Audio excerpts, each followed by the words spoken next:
Assalamu alaikum. It's day one of the peace march. We're in Nezuk.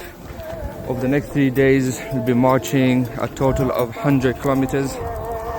So this peace march is a commemoration of what was called the Death March in July 1995, where over 10,000 Muslim men and boys were taken away from their families in Potachari, and they marched towards Nezuk. Along the way, they were being killed by Serb forces. Approximately 10,000 were killed. 8,000 or just over 8,000 have been buried. There's still 1,500 which are still missing. On the 11th of July will be the burial. So 30 years later, bodies or remains are still being found of those that were killed during the death march. And whatever remains were found from last year, 11 July, to this year, 11 July, they will do the burial.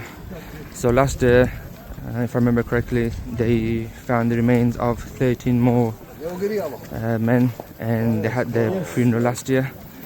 So this year we'll see how many people that they have managed to find the remains of. On this march will be men who also survived the genocide, who were part of the march and managed to escape.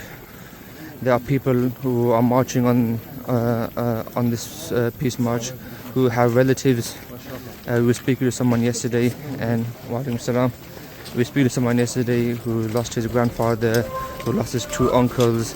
So he does his peace march every single year.